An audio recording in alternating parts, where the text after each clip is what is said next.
আমরা আমাদের অবস্থান থেকে বলতে পারি, বিএনপির অবস্থান থেকে আমি বলতে পারি, যেই গণতান্ত্রিক রাজনৈতিক দলগুলো বিগত স্বৈরাচারের সময় আমাদের সাথে মাঠে ছিলেন, আন্দোলন করেছেন, তাদের হয়েও বলতে পারি আমি কিছুটা। আমাদের রাজনীতির মূল লক্ষ্য বা উদ্দেশ্য হচ্ছে দেশ এবং দেশের জনগণ। কাজে দেশ এবং দেশের জনগণের এই ক্ষতিগুলো যখন হয়েছে, এই ক্ষতিগুলো অবশ্যই রাজনীতিবিদ বা রাজনৈতিক দলগুলোর সুযোগ আসলে সেখানে পরিবর্তন করতে হবে। এবং এই পরিবর্তনটাকেই আমরা রাষ্ট্র কাঠামোর মেরামত বলেছিলাম সেদিন। কারণ এগুলি রাষ্ট্রের অংশ। উদাহরণস্বরূপ যে কয়টি প্রতিষ্ঠানের কথা বলেছি। প্রিয় উপস্থিতিবৃন্দ, সম্মানিত নেতৃবৃন্দ, আজকে পরিবর্তিত হয়েছে 5ই আগস্টের পরে। জনতার, এই দেশের মানুষের, গণতান্ত্রিকামী মানুষের অভ্যুত্থানের কারণে অবস্থার পরিবর্তন হয়েছে, রাজনৈতিক চিত্রের পরিবর্তন হয়েছে। মানুষ, একজন সাধারণ মানুষ স্বাভাবিকভাবেই দেখতে চায় যে তার প্রিয় মাতৃভূমি পৃথিবীর বুকে মাথা উঁচু করে দাঁড়িয়ে আছে। মাথা উঁচু করে দাঁড়িয়ে থাকার অর্থ এই দেশের শিক্ষা ব্যবস্থা নিয়ে প্রশংসা করে কিছু বলার মতন আছে। এই দেশের চিকিৎসা ব্যবস্থা নিয়ে প্রশংসা করে বলার মতন কিছু আছে। এই দেশের, খুব সংক্ষেপেও সব সহজভাবেও যদি বলি, রাস্তায় নামলে ট্রাফিক যে বিশৃঙ্খলা, এই দেশের ট্রাফিক ব্যবস্থা নিয়ে প্রশংসা করে বলার মতন কিছু আছে। অর্থাৎ একজন নাগরিকের কাছে দেশ নিয়ে প্রশংসা করার মতন যা যা কিছু থাকতে পারে, হওয়া উচিত, সেই বিষয়গুলো এক্সিস্ট করে যাতে দেশের মধ্যে। প্রিয় সহকর্মীবৃন্দ, সম্মানিত নেতৃবৃন্দ, আমরা সেই রক্তচক্ষু উপেক্ষা করে, স্বৈরাচারের রক্তচক্ষু উপেক্ষা করে আমরা 2-2.5 বছর আগে সংস্কার প্রস্তাবনা দিয়েছিলাম। আমরা উল্লেখ করেছিলাম যে এই ক্ষেত্রে পরিবর্তিত হওয়া উচিত। দুঃখজনকভাবে আমরা দেখছি একটি পরিস্থিতির উদ্ভব হচ্ছে। সংস্কার এবং নির্বাচনকে মুখোমুখি দাঁড় করানো হচ্ছে। এখানে উপস্থিত আমরা প্রত্যেকেই রাজনীতিবিদ।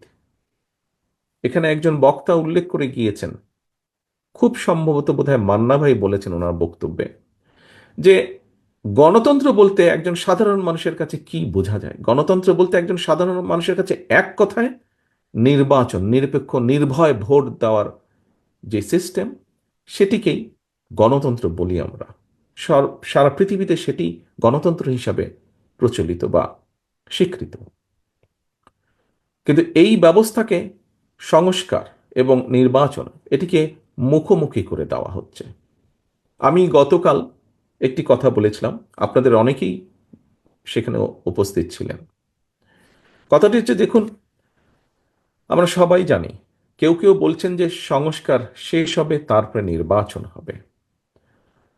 আহ, আমি ব্যক্তিগতভাবে বিশ্বাস করি যে সংস্কার যেটা শেষ হয়ে যায় সেটা তো সংস্কার হতে পারে না। এটা একটা কন্টিনিউয়াস প্রসেস, চলমান প্রক্রিয়া সংস্কার। যদি সে কোনো একটি বিষয় শেষ হয়ে যায়, সেটি সংস্কার নয়। কাজেই সংস্কার শেষ হয় না, সংস্কার চলমান প্রক্রিয়া। আমরা একটি জায়গায় আসব, একটি জিনিসের ভালো কিছু করব, ভালো পরিবর্তন করব, পরবর্তীতে আরো বেটার কিছু করার চেষ্টা করব। আমাদের শিক্ষা ব্যবস্থায় যেই গাফিলতি আছে, যেই ত্রুটিগুলো আছে, সেগুলোকে আমরা সংস্কার করব, পরিবর্তন করব। এবং দিনের সাথে আরো যখন সামনে এগিয়ে যাব, আরো ভালো ব্যবস্থা করব, শিক্ষা ব্যবস্থাকে আরো উন্নত করব। দেশের মানুষের জন্য চিকিৎসা ব্যবস্থা যেটি, সেই চিকিৎসা ব্যবস্থাকে আমরা ভালো করব। পরিবর্তিত পরিস্থিতি সময়ের সাথে যখন আরো এগিয়ে যাবে, সেটিকে আমরা আরো ভালো করার চেষ্টা করব। প্রিয় সম্মানিত উপস্থিতিবৃন্দ, যেই উদাহরণটা আমি প্রথমে দিয়েছিলাম, যে এই যে আজকের অনুষ্ঠানটি, আজকের ইফতার এবং দোয়া মাহফিল বারোদল কর্তৃক আয়োজিত, এটি এখন পর্যন্ত খুব সুন্দর একটি সাকসেসফুল অনুষ্ঠান হয়েছে। আজকে আসুন, আমাদের এখানে আমরা যারা আছি, রাজনৈতিক দলগুলোর নেতৃবৃন্দ আমরা উপস্থিত আছি, আমাদের রাজনৈতিক ভিন্ন মত আছে, আদর্শ সবার এক নয়, কিছু কিছু ভিন্নতা আমাদের আছে, কিন্তু একটি জায়গায় আমরা সকলে এক: বাংলাদেশ, বাংলাদেশের মানুষ, গণতন্ত্র।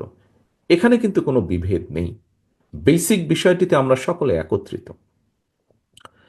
আজকের এই ইফতার মাহফিলে, বারোদল কর্তৃক আয়োজিত ইফতার মাহফিলে আমি উপস্থিত এখানে প্রায় সকল রাজনৈতিক নেতৃবৃন্দ আছেন, সকল দলের, বাংলাদেশের মোটামুটি সকলকে আমি আহ্বান জানাবো, অনুরোধ করব আমার দলের পক্ষ থেকে, বিগত 15 বছরের আমরা প্রত্যেকটি বিরোধী দলের, রাজপথে থাকা গণতন্ত্রের পক্ষের প্রত্যেকটি রাজনৈতিক দল এই দেশের মানুষের অধিকারকে, রাজনৈতিক অধিকারকে প্রতিষ্ঠিত করার জন্য আমাদের বহু সহকর্মীকে আমরা হারিয়েছি।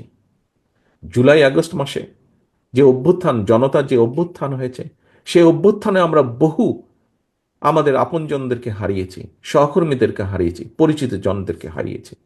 আসুন যেই ঐক্য নিয়ে যেই ঐক্যকে নিয়ে আমরা স্বৈরাচারকে বিদায় করেছিলাম, সেই ঐক্যকে আমরা ধরে রাখি। আজকের এই সফল অনুষ্ঠানের মতন আমাদের সর্বোচ্চ চেষ্টা থাকবে আগামী দিনে ঐক্যকে বজায় রেখে, ঐক্যকে ধরে রেখে এই দেশের মানুষের প্রত্যাশিত গণতন্ত্রকে আমরা প্রতিষ্ঠিত করব। এই দেশের মানুষের প্রত্যাশিত সংস্কার প্রক্রিয়াকে আমরা সকলে মিলে আলোচনার মাধ্যমে সকলে মিলে বাস্তবায়ন করব। এটিই হোক আজকের এই দোয়া মাহফিলের আমাদের শপথ, আমাদের প্রত্যাশা।